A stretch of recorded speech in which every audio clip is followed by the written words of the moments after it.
This is Gotham TV Podcast, episode 140, about Gotham, Legend of the Dark Knight, season 5, episode 10, I Am Bane.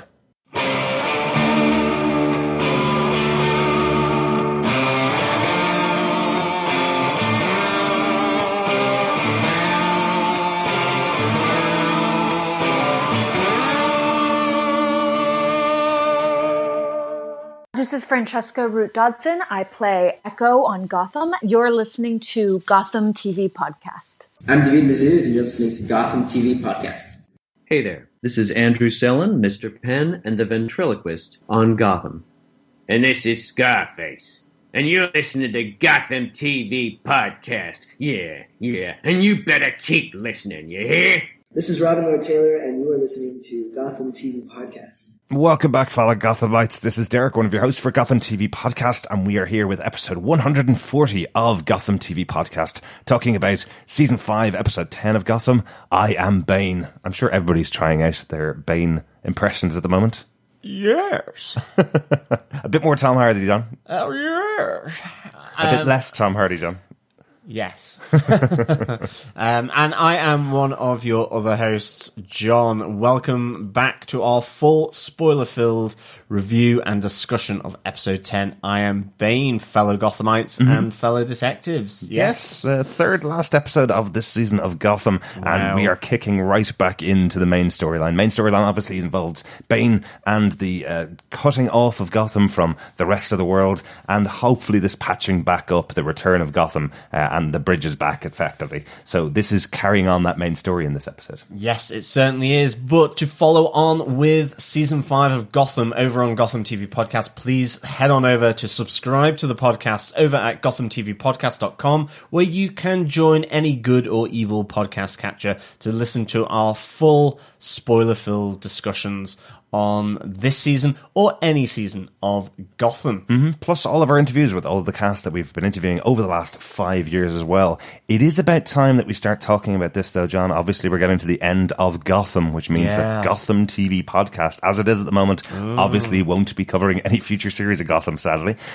What we will be doing, though, is moving everything over to tvpodcastindustries.com. That's where we're hosting all of our stuff anyway.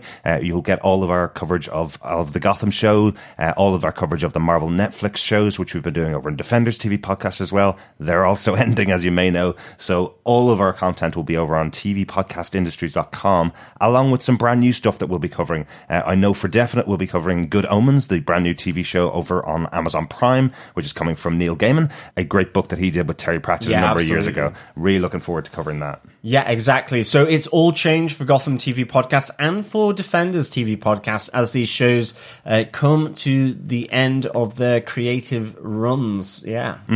But we are hoping that we will get the chance to cover Pennyworth, which is another show set in the Bat universe, an earlier time period, probably around the 60s, I think is roughly where they're saying at the moment. Different cast, but two of the creators behind this show will be moving over to that, Danny Cannon and John Stevens. We're hoping to cover that, but it's on a very small station in the UK, in the US, Epix. It'll be out in June, I think, of this year or later on this year.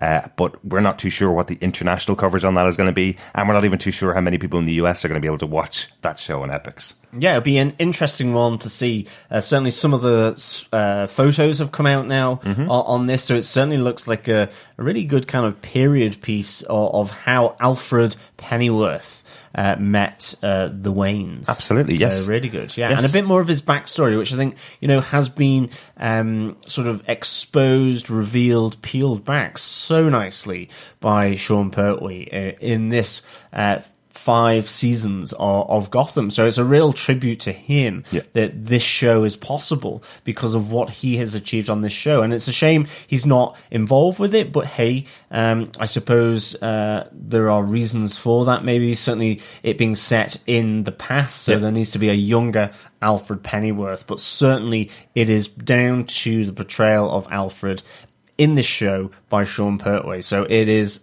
massive props to Sean Pertwee for what he has done with this character and the love of the fans towards this character because of what he's done. Yeah, absolutely, absolutely. Always love Sean Pertwee, and we'll definitely be talking about him as we get into this episode. But if you want more information about what we're doing in the future, make sure you go over to our Facebook group at facebook.com/groups/Gotham TV Podcast. That's where we post things that we may be doing in the future as well. So pop over and join us there. Or, of course, you can email us with any thoughts or any questions that you have for us at feedback@gothamtvpodcast.com. But without further ado, I think we need to get into I Am Bane.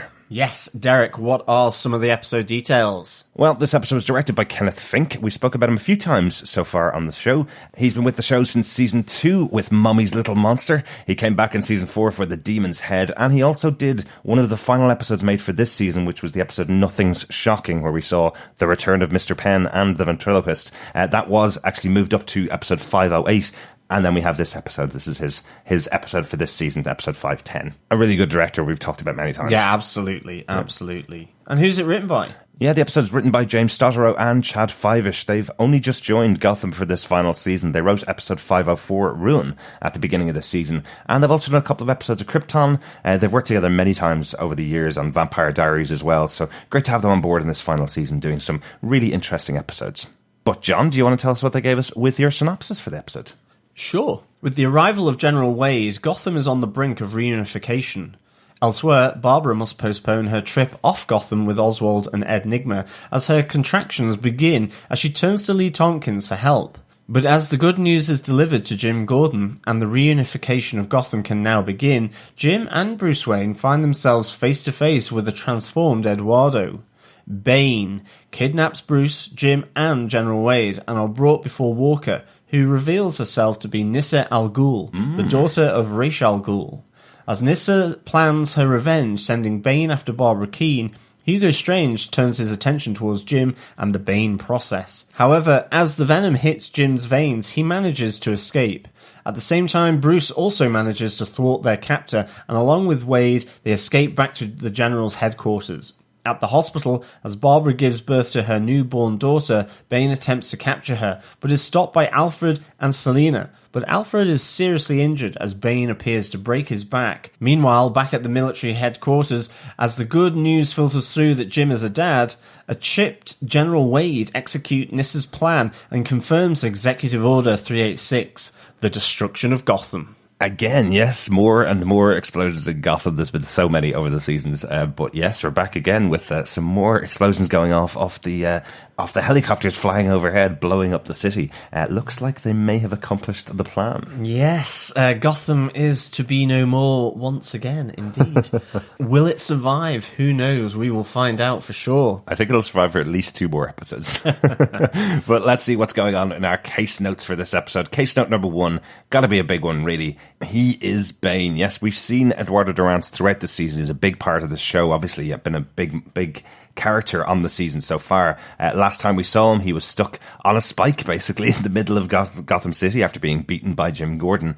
And he had the visitor in the guise of what we thought was Walker at the time, who put the mask on his face, very reminiscent of comic book Bane, and told him she'd be taking care of him. And guess who's involved? She takes him off to Professor Hugo Strange once again to fix him up and make him even better. Yeah, he is back. He is creating Bane here in an agonizing and lengthy process, as he calls it, which I love. He does deliver threats, sort of very soothing threats, so well does Hugo Strange. Yeah, even though this is an ally of Walker's and is supposed to be a reward for everything she's done for him, yes, it does feel really threatening from Professor Strange when he's saying to him, really sorry, this is going to hurt a lot.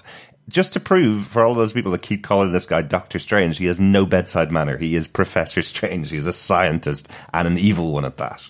Oh, big time. And I must say, he's using Venom here, the formula which we've seen in Gotham before from season 1. It's really a great shot here because it's kind of soft focus. You know, you see rats, you see Hugo Strange really coming into close up. You see then Eduardo being transformed here with the venom going into his veins, and it's really nicely shot, I must say. And as he screams out in agony as this process takes hold. But yeah, Eduardo is no more, and Bane is called Bane, we get a nice little moment from Nyssa here where she goes, "You are the bane of the unjust, the bane of the corrupt, and the bane of anyone who opposes us." It's kind of like bane of the unjust. Yes, we can get behind that. Bane of the corrupt. Yes, we can get behind that.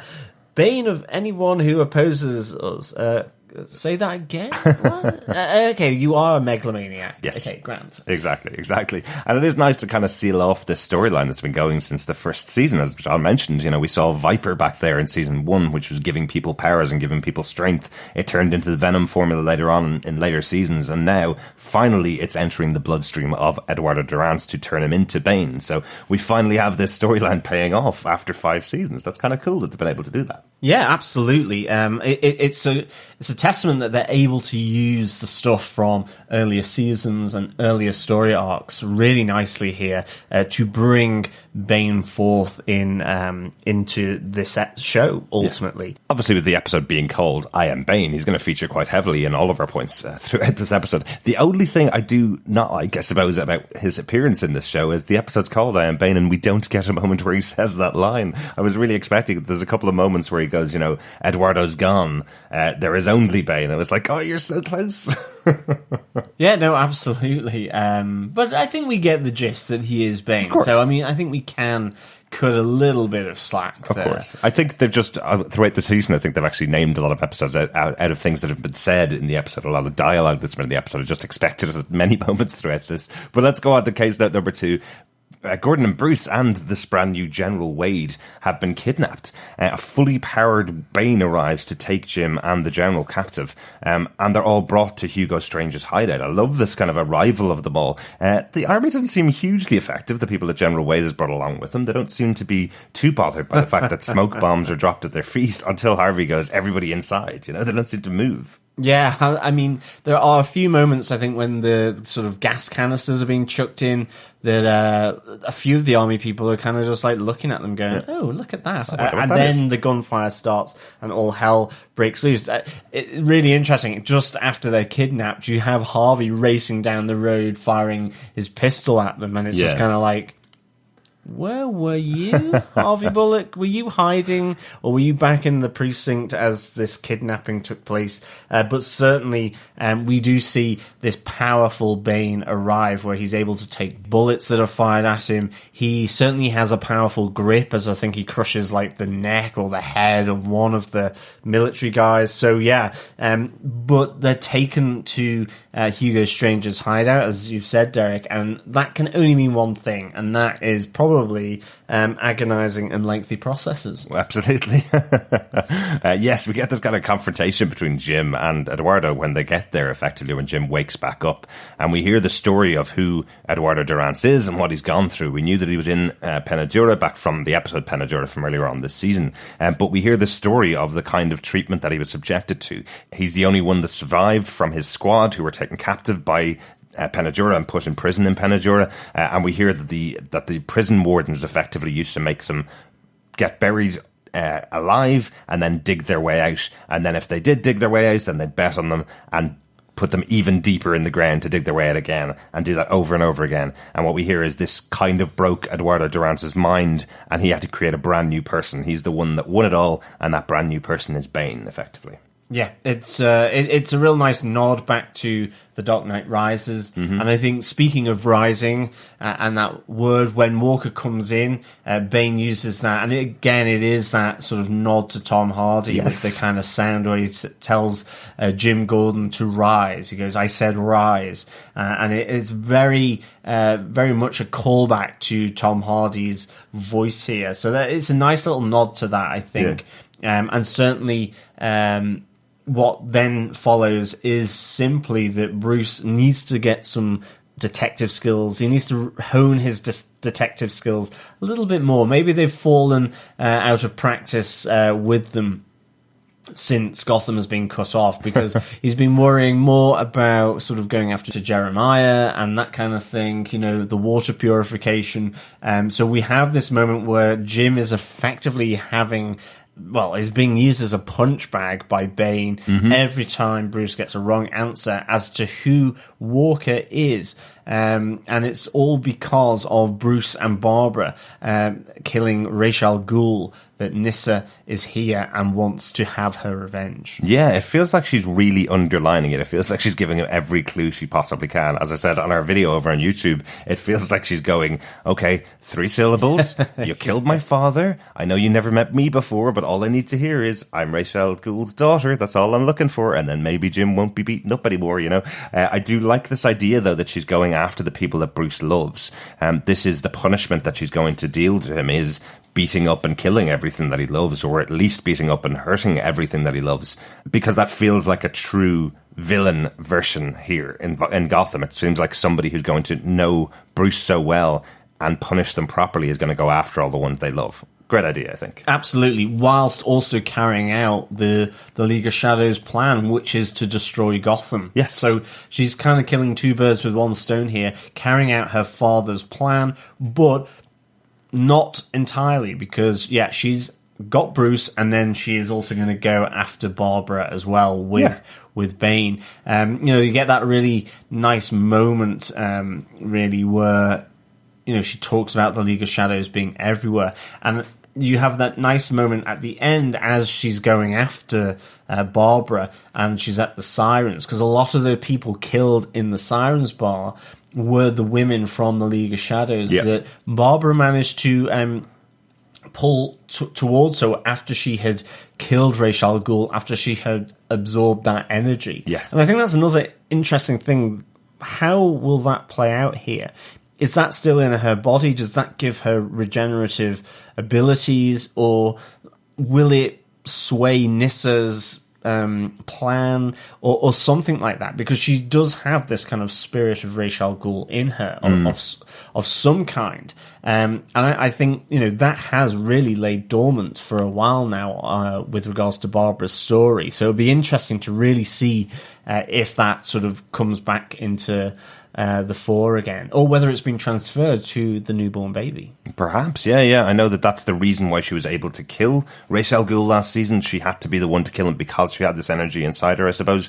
It is really interesting seeing that the League of Shadows, the women that Barbara called to her, I like that Nyssa is calling out, they're not the only League of Shadows, they're everywhere in the world, they're all over the place. Why did you think our mission would stop? Just because, some representatives of our league were killed, and some of them turned to Barbara. That doesn't mean it's all over here. It's quite an interesting idea, as I'm sure a lot of listeners of Gotham TV podcast and a lot of viewers of Gotham know.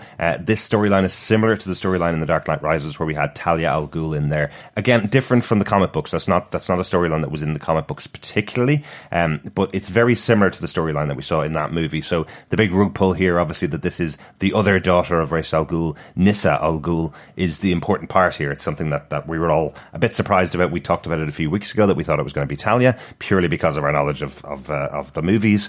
But I like the way Gotham do this, kind of, play it all up. They haven't really gone into the real detail behind who Nyssa al Ghul is. We may get that in a future episode. But in the comic book, she is a couple of 100 years old. She is a century or 2 old as well. So while we do have Ra's al Ghul, who has been around for millennia almost, it seems, from his original flashback that we saw, this character has been around for a very long time, and Talia is her half-sister who's been around for a shorter amount of time and is a love interest of Bruce Wayne's in the comic books. So good to kind of keep her back. I can't imagine if Gotham was going to roll on for another 5 or 10 years, for example, that they would do this exact same storyline again and have Talia in there. But it's a nice little remix, I suppose, from the comic book. Yeah, definitely. Yeah. I think the other really funny point here is that Jim is about to be put onto Hugo Strange's into his lab to have the venom injected into his bloodstream because Eduardo wants Jim to join that mission, become part of the outfit that supports Nyssa al Ghul. Yeah. And you have that great moment where, out of nowhere, Professor Strange comes along and knocks out Jim with a syringe. That is really, really nice. Absolutely hilarious, isn't it? It's like, just... Here I am. Yeah, it's like enter stage left. It's really good. But I do like this dynamic, I suppose, between Nyssa and Bane as well. They're not showing Nyssa as being the leader and Bane being the follower. Nyssa is effectively willing to kill Jim Gordon because he's not really part of her plan. The people that are part of her plan are Bruce and Barbara. But because Bane wants Jim involved, she's willing to put him under the syringe and surgery of Professor Strange. That's kind of interesting, you know?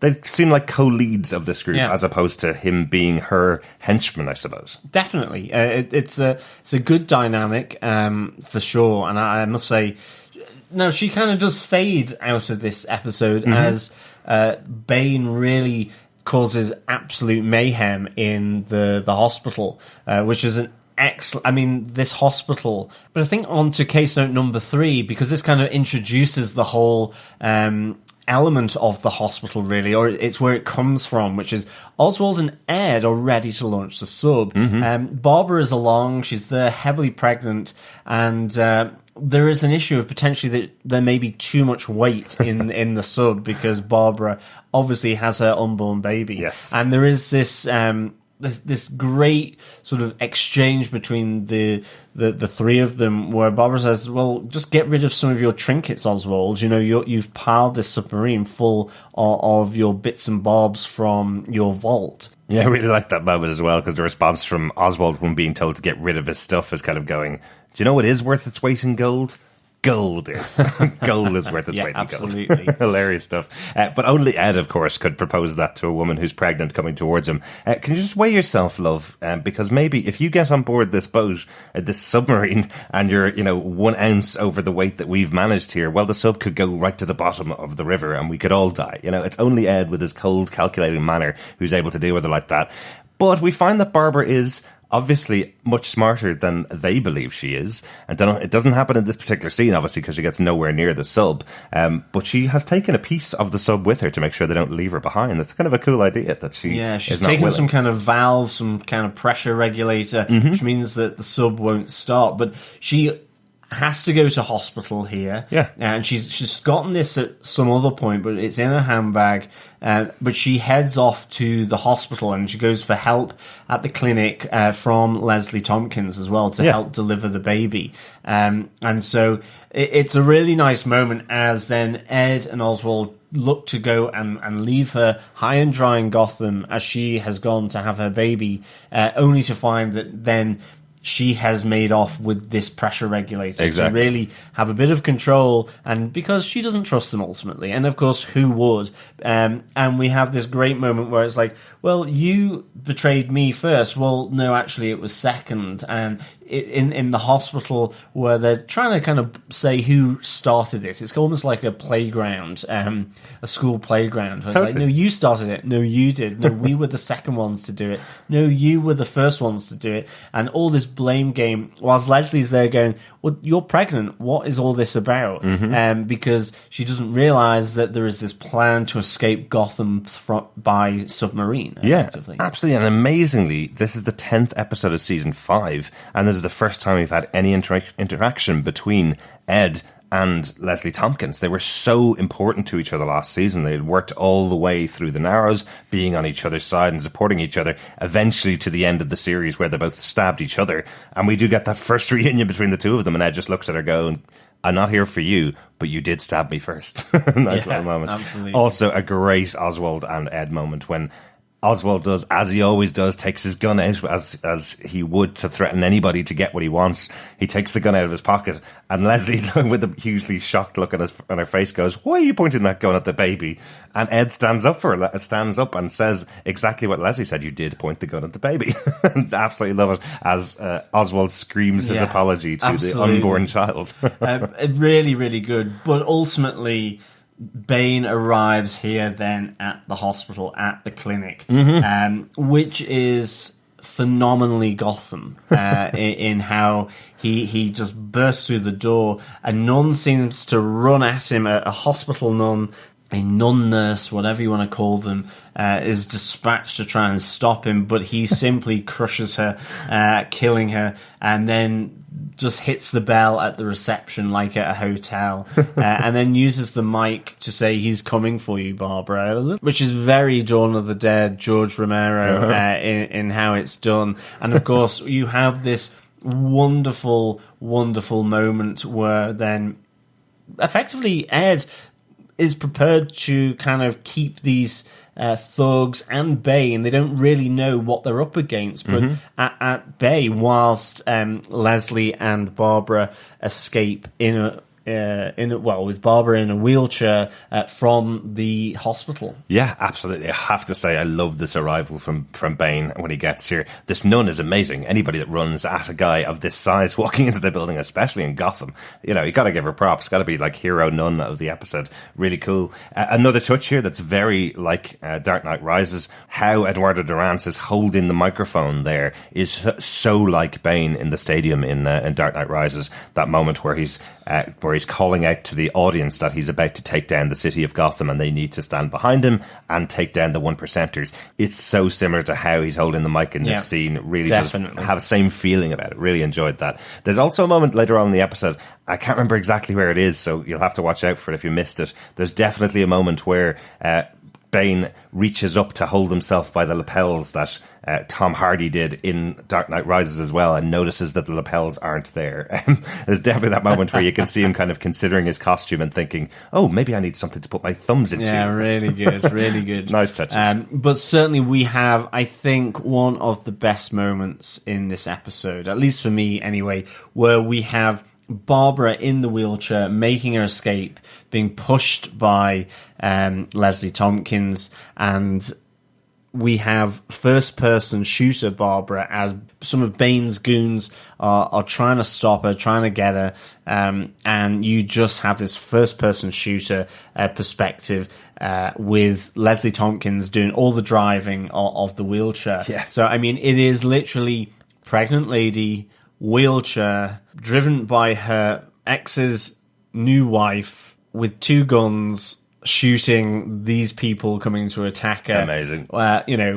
Just, I don't know how you could come to that point where you have that situation other than in Gotham, and it is just so good. It is badass Babs. Yeah. Absolutely. Agreed, John. Really good. I don't know how we've gotten to this point other than we've had 5 seasons of this show. That's the only way that you could justify a moment like this, and it's really, really good. But another big moment, I suppose, in the episode, and this kind of takes in the rest of the attack that's on the hospital. Case note number 4, Alfred's sacrifice, really. It begins when we see Alfred and Selina discussing the rebuilding of Wayne Manor.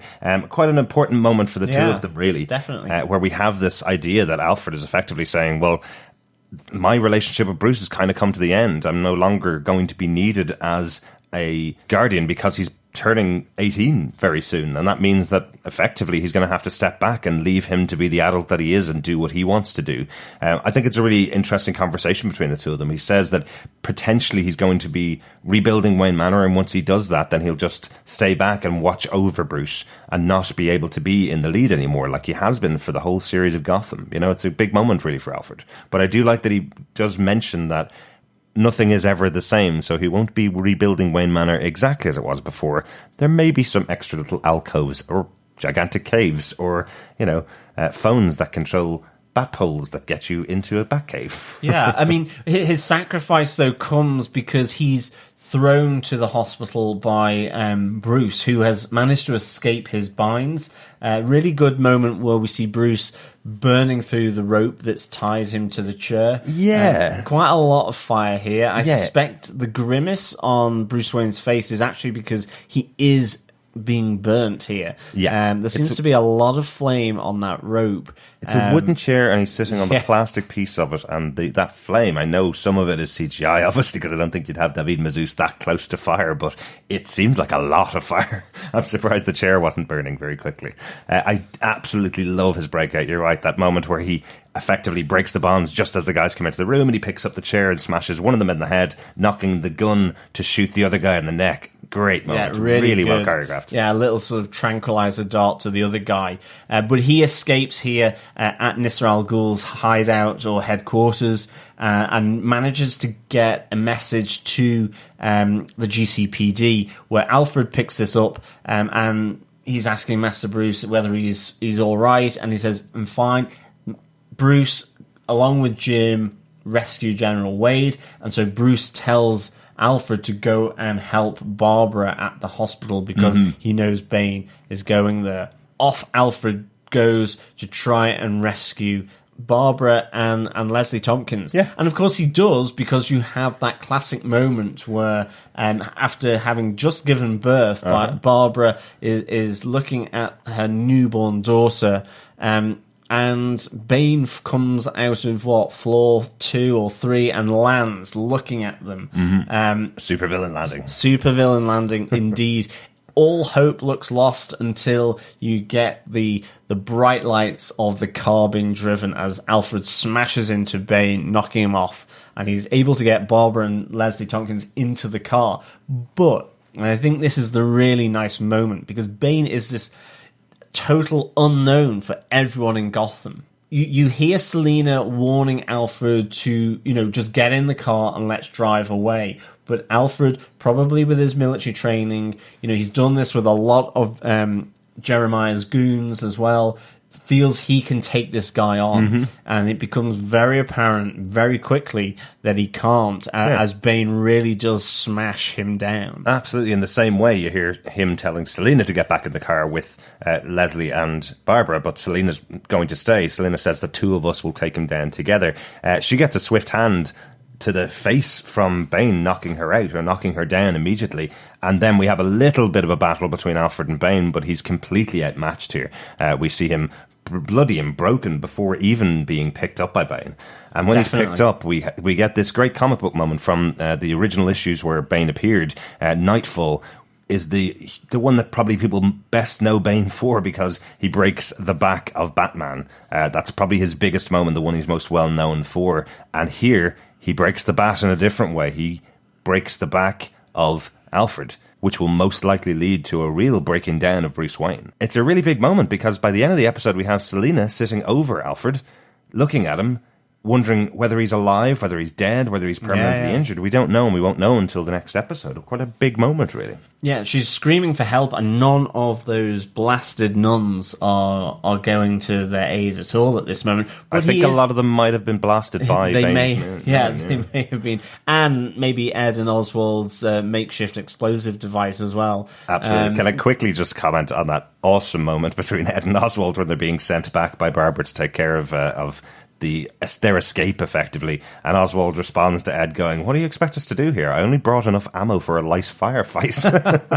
Good on Oswald. Yeah, some really good stuff here from those two in the hospital. We get a nice little riddle off Ed. Some try to hide, some try to cheat, but time will let us always meet. What am I?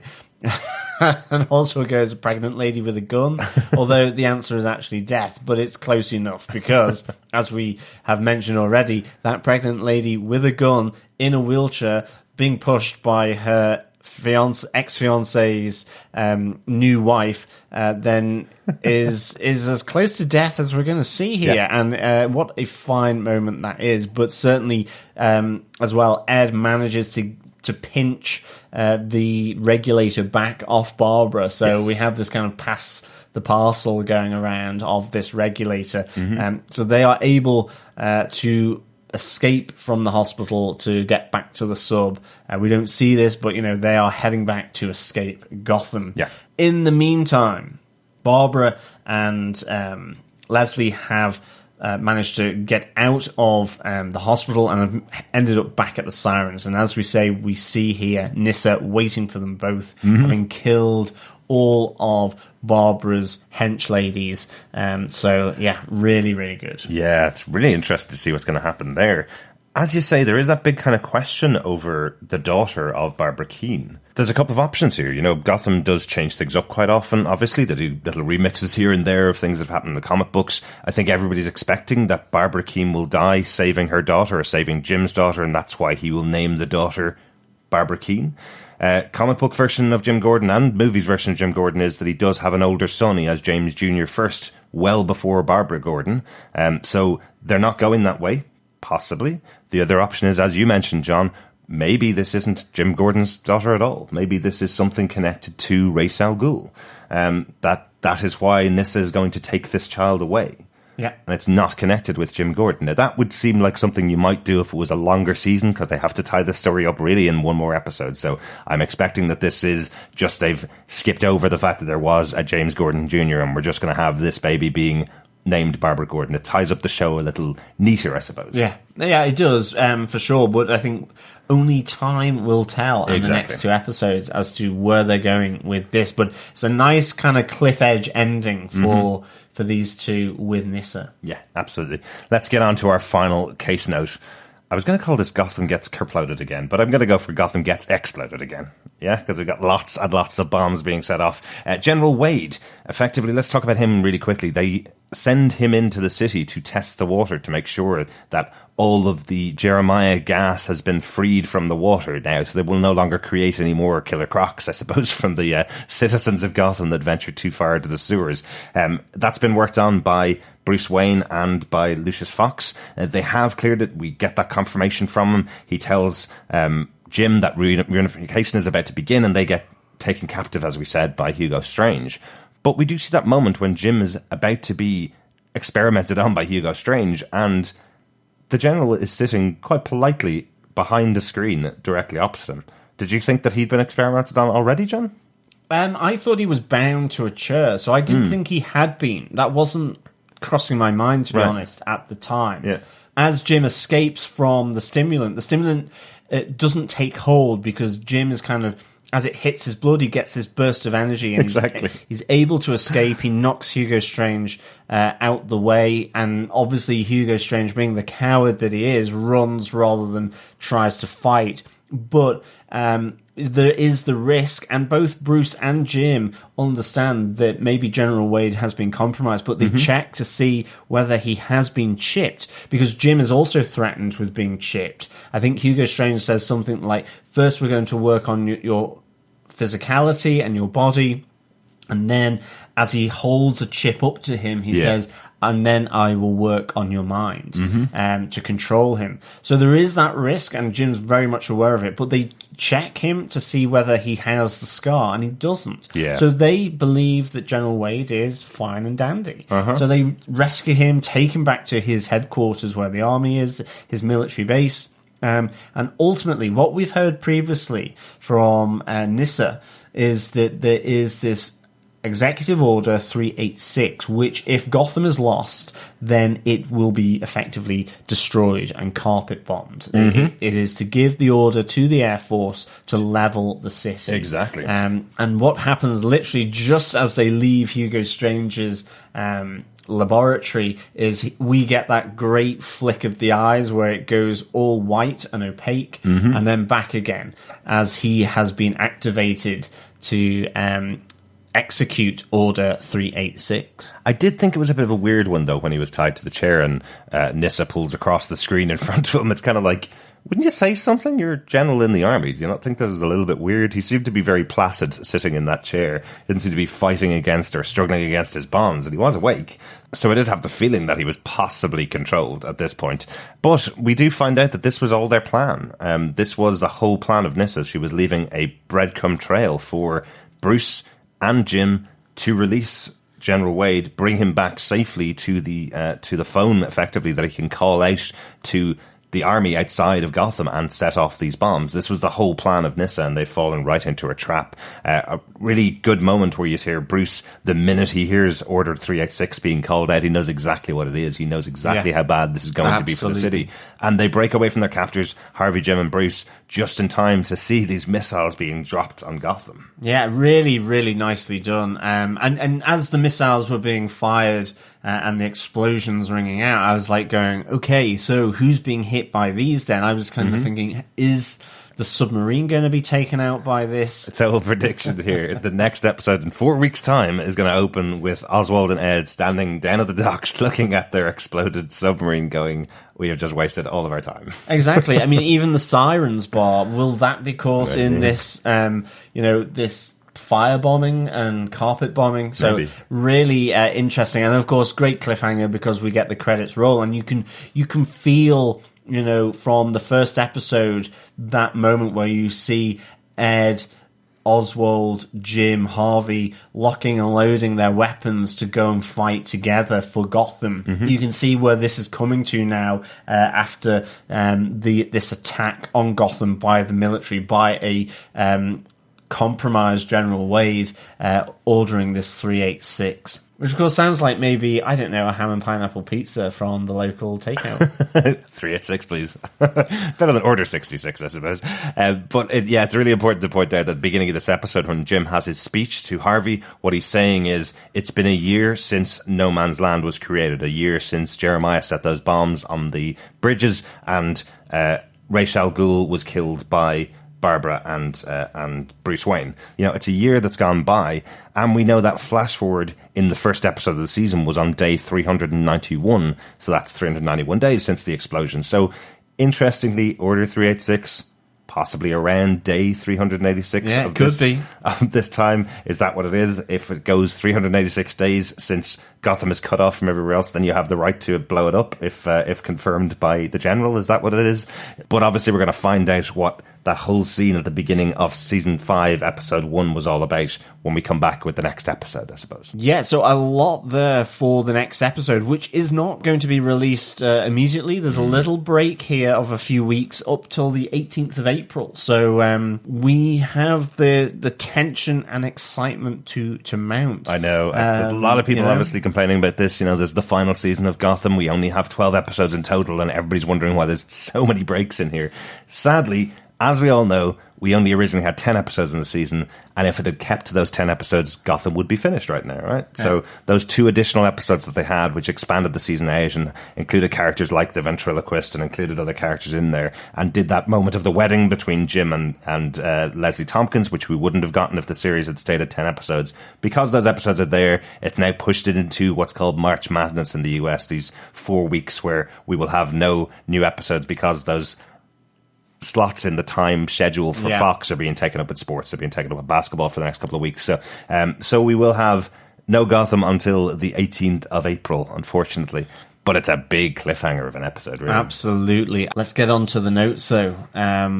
What is the Gotham moment of the week, Derek? It's kind of got to be Barbara with 2 guns, It right? really does. Like, if we're talking the comedy moment of the week, it definitely has to be that. That is one of the best moments in Gotham history. Just to have the fun of this pregnant lady with 2 guns shooting everybody around her. I mentioned on the video that I saw a comment online as it was happening going, this is exactly what every woman who's going through labour wants to do. Just take out 2 guns and kill anybody who's interrupting her birth. Really interesting. But I suppose for much bigger and much more serious reasons, one of our favourite characters here, Alfred's sacrifice, is absolutely huge. It's massive. Yeah. You just don't know how bad it is. Have they done Alfred with the broken back, and we have to have the Wayne tech to sort out his spine? Is that why he becomes less mobile? He becomes more bound by a newly built Wayne Manor going forward. It's really interesting to see to what level Alfred has been injured here. Is it just the punches and bruises, but just that throw against the metal support column? You just know it's going to be a broken back. This sacrifice, this fight that Alfred was involved in is huge, and of course it has real implications for his character. Does it mean he becomes more of the Oracle, sitting at home effectively in his wheelchair or wheelchair bound, watching over Bruce from back at home? He does that anyway in the comic books. He is always involved, but from a distance, whereas obviously throughout this 5 seasons of the show, we've seen Alfred being 00 Alfred, as everybody's been calling him, the one that goes out and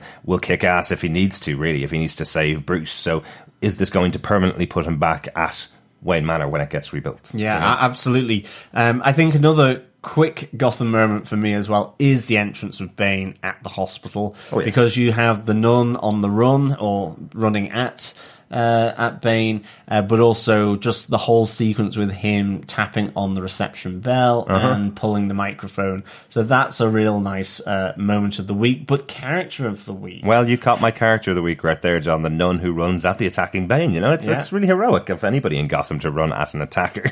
But having a nun, unfortunately, who gets her neck broken almost immediately. I had a bit of a chat with one of my friends who is a masseuse, who was saying to me, one of the things that massage people do is crack your neck when they're trying trying to fix any kind of problems that you have or any tension that you have in your neck. And I've always wondered, TV shows now use this so often when a character who's very powerful comes in and just does a slight twist and someone's neck is broken, and she says that's pretty much not possible. You can't do that. That would take a huge amount of power. But now it's something that just seems to be used all the time. Everybody from Rambo to Bane here can just do a quick flick of the wrist and snap someone's neck. So hopefully all masseuses have their insurance payments paid up to date in case that is true. Well, yeah, absolutely. I'm not going back to get a massage. And I think as well, another character of the week, it has to be Bane. He's so integral to this episode, and it's such a good intro to this character. Mm-hmm. You know, they're drawing on his relationship with the Al Ghul family in that sense.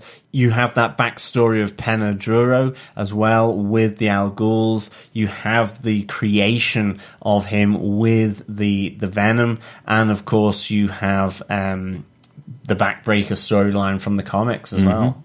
Yeah, absolutely. Let's talk quickly about Nyssa Al Ghul here in Character of the Week. What do you think about Nyssa's introduction? It really is more of a reveal for me rather than an introduction. Yes, I feel I like think we so. have a lot more to learn about her. I think she's been dealt with a little bit in shorthand, unfortunately, here. Don't know much about her character other than she wants to continue her father's plans. So she's obviously quite similar to Ra's Al Ghul.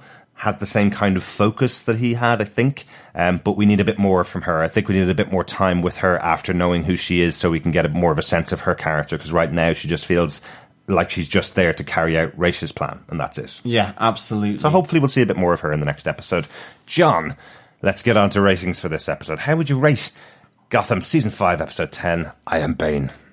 I would give this 4.5 dispatched non-nurses out of 5. I thought this was a wild episode. I just thought it was really, really high octane, high energy, high venom in what it did. It was just so good. I think it really introduced Bane well. It had a huge emotional moment and sacrificial moment with Alfred. I mean, who thought that was going to happen? You have the craziness that's going on with the hospital, which is my favorite part of this episode.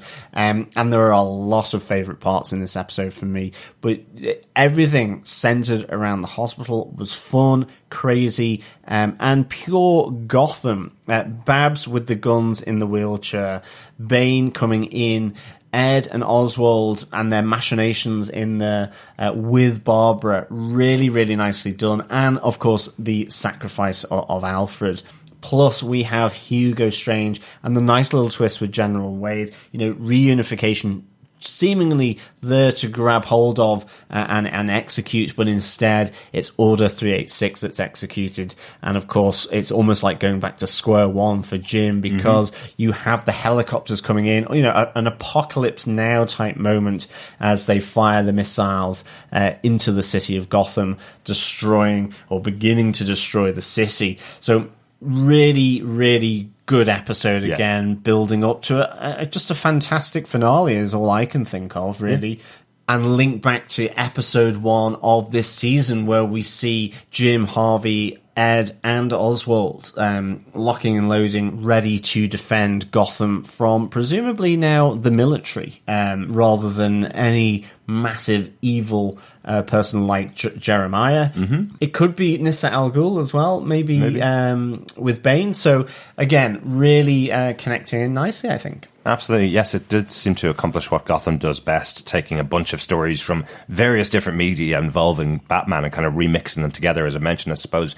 Nightfall, where Bane breaks Batman's back.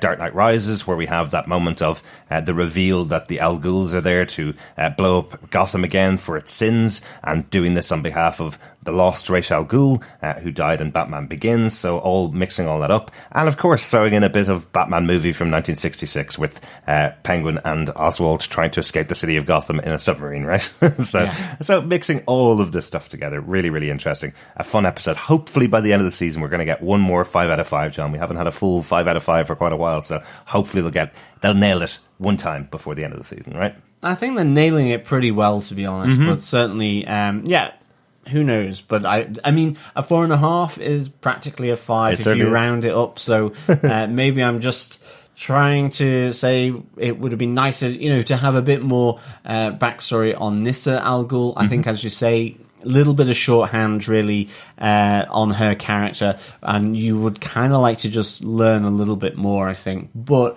nonetheless, given the number of episodes given to them, the run that they've been able to do, this is phenomenal stuff, really playing on the strengths of Gotham, which is cramming multiple stories, multiple characters in a really nice way, in a deft way. So yeah, really good. Excellent. Yeah, let's get on to our feedback section to hear what our fellow Gothamites and fellow detectives have to say. Yeah, Teresa Zifotos says, for the first time, a scene from Gotham brought tears to my eyes. I don't think Alfred is dead, but you never know. This is Gotham, and this scene was great and sad. Sean is my favourite Alfred by far, and the acting was terrific. Can't agree more. Sean Pertwee's work as Alfred on the show has just done such a strong job of bringing this character out from the background and making him really central. He does seem to be off screen a lot this season. We haven't seen a lot of him in season 5, unfortunately, but this is a huge moment. Yeah, I'm totally there with you, Teresa. I think this is a huge emotional moment with Alfred being kind of battered, bruised, and probably broken by Bane. I would think that he probably isn't dead, but as you say, you never know. But I think this maybe adds the layer as to why Alfred is primarily in the Batcave. Mm-hmm. And maybe this is why, with seeing that moment of him looking at the Wayne Manor's plans, that he starts to develop it in a different way to have these underground sections of the Batcave, and he is that kind of more stay at manor type person to give the intel to Bruce. Exactly. Yeah, really interesting. Teresa does continue saying, I was disappointed that they didn't use the name Talia for Racer's daughter. I didn't look it up to see if they weren't allowed to. Aside from that, I'm not really into the character, but I get where her role in moving the plot forward is coming from. I'm wondering if she will kill Babs, leaving Jim and Lee to raise the baby, naming her Barbara, who later becomes Batgirl. Yeah, definitely a bit of remixing here, as we mentioned during the podcast itself. There is Nis Al Ghul. She's a very famous character from the comic books. She has also appeared for a couple of seasons over on the CW's Arrow as well. She's been in there for, I think, season 2, actually, all the way through to season 7. Talia's very recently joined that show in another role on that show, so I'm wondering if possibly because she's already on CW right now that they didn't want to confuse everybody by having her used there and on Gotham as well. So maybe that's the reason. I think it's likely that by changing it up and having the baby being born and being a girl first, that it is named after Barbara, who sacrifices herself in some way to save the child, and that's why Jim is able to do it. Like, I love the little gag in this episode where Lee goes, "I'll help you out, Barbara," and Barbara goes, "Yeah, hi honey, this is your father's wife. I've only tried to kill her maybe once or twice." Lovely little moment between the two of them. I thought that was quite a fun little underlining of their relationship over the course of the seasons. Remember, these two were in a fist fight in season 1. They have this relationship going on right the way back to that, really interesting. Teresa finally says, I always love scenes with Ed and Oswald. My favourite line of this episode was Ed and his riddle. As they are trying to get out of the clinic, Oswald's answer isn't exactly what Ed wants, but Ed says it's close enough. It's probably the only time we'll ever hear Ed settle. Yeah, that is true, actually. Good spot, Teresa, that Ed actually settles on an incorrect answer because it's close enough to what the answer is, which is death. And of course, I think as we said in the podcast, a pregnant lady currently having contractions, being pushed around by her ex's new wife, is probably as close to death with a scythe as you're probably going to get, and by heck did she cut down a lot of those goons. So yeah, thanks so much for that, Teresa. Thanks, Teresa. Charlotte Bain also on Facebook says, my heart for Alfred, that was brutal, bloody and breaking his back. That hurt me. I have back issues. Sean is the best Alfred ever. I have back issues too, Charlotte, and I do have to say there was a little twinge as that happened, and totally there with you about the brutal, bloody, and breaking execution that Bane did on Alfred. I promise I've never thrown John against a pole. No, you haven't. That's not why I have back issues. Absolutely. Charlotte carries on, says, Selena screamed and cried over Alfred. Selena never leaves her friends. They are family. I was gutted. Shane West is perfect as Bane. Vicious and brutal. I liked the Ra's al Ghul's daughter and getting revenge on Bruce and Barbara. Ed and Oswald were hilarious, especially when he apologizes to Barbara on pointing the gun at her and the baby. Ed, using his intelligence, he tried to stop Bane by exploding the oxygen containers. Lee and Barbara, I love them. Babs apologized and thanked Lee for helping and being with her. They both had tears. Babs told the baby, "This is Auntie Lee. I tried to kill her twice." Absolutely. Such a great line. And as you said, Derek, completely sums up their relationship. Yep. Finally, Charlotte says, Bruce being in pain, seeing his father figure Jim being kicked almost to death by Bane, that was painful. These are my favourite scenes. I had all types of emotions going on with me. Thanks so much, John and Derek. Love you all and your podcast. Thanks, Charlotte. Thank you, Charlotte, so much for that. It's great to get your input. It's great to get everyone's input into Gotham TV Podcast, because you, our fellow Gothamites, add so much to the podcast and to the community for sure. Definitely. Thanks so much, Charlotte. Great to hear from you. Always great to hear your thoughts after each of the episodes. Also on Facebook, Roger Sprong says, one more of my favourite parts, but it was a small one, was when Bane comes thundering into the hospital and rings the bell at the front desk. Absolutely, Roger. This was superb. Not only the doors being broken off their hinges, there was the nurse nun trying to be heroic, but sadly well outmatched here.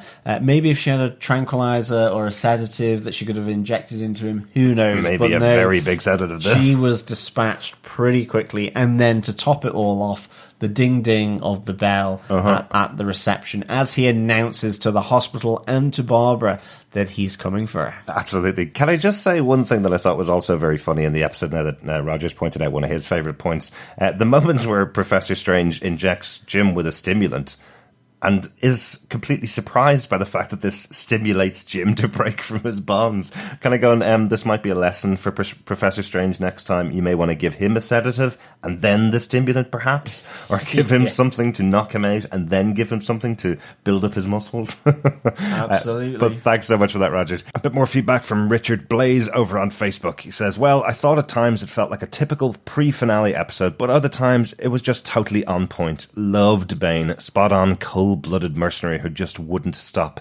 Penguin and Riddler are back to themselves, and the banter to both is still just a joy to watch even after 5 seasons. Alfred getting beat down was vicious and brutal, and maybe now he'll finally realise he's safer just staying indoors.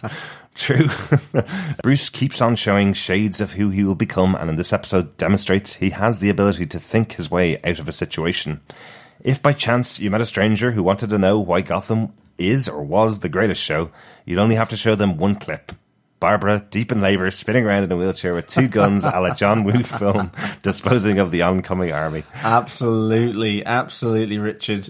You just needed a few doves to fly off as well on one of the shots to really capture that John Woo experience. But definitely, it's John Woo guns are toting for sure. Finally, Richard says, they've only gone and bloody done it. They've finally achieved the destruction of Gotham. Where do we go from here? Well, we did see a lot of bombs being dropped. We did see a lot of building exploding. But once again, this has happened in the past. This has happened in Season 3 and Season 4 of Gotham. So let's see what destruction is left when we get back for the next episode. What actual buildings are left and what parts of Gotham are left when we get back. It could be a brand new city. This could end up being the narrows of a greater, bigger Gotham in the future. You never know what way it's going to go. What we do know is we're going to get 2 more episodes leading us into the finale of the show and the introduction of Batman. Yeah, absolutely. Really intrigued to see what happens on that. Thanks so much for all of your feedback so far this season, Gothamites. If you want to send us any feedback, you can email us at feedback@gothamtvpodcast.com. You can go to our website at gothamtvpodcast.com to click on the voicemail button and send us in some voicemail. We want to hear your thoughts of the rest of the season. You can always join us over on Twitter as well, at Gotham TV Podcast. As we mentioned, the show is going on break again, but we'll be back in a few weeks' time on the 18th of April with the penultimate episode of Gotham. Ooh. Yes, and what is that called? You can only guess. But episode 11 is They Did What? Mm-hmm. Who knows what is going to be in that penultimate episode of Gotham. But wow, am I looking forward to it. Absolutely, yeah. Make sure you stay subscribed to the podcast at GothamTVPodcast.com as well, so you can catch our review of that episode when it comes out. Thanks so much for joining us, fellow Gothamites. We'll talk to you again next time. Yeah, as always, fellow Gothamites, it is a pleasure. I'm off to go and put on a wimple and try and stop someone who's just crashed through the door of my hospital. But after I've done that and hopefully have survived the encounter, we'll be back to speak with you again shortly. It might take 4 weeks to recover from Absolutely. that attacker. See you again soon. Bye.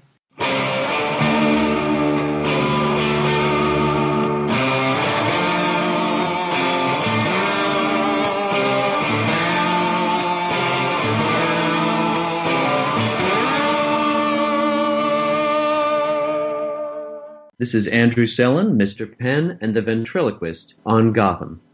And this is Scarface. And you're listening to Gotham TV Podcast. Yeah, yeah. And you better keep listening, you hear?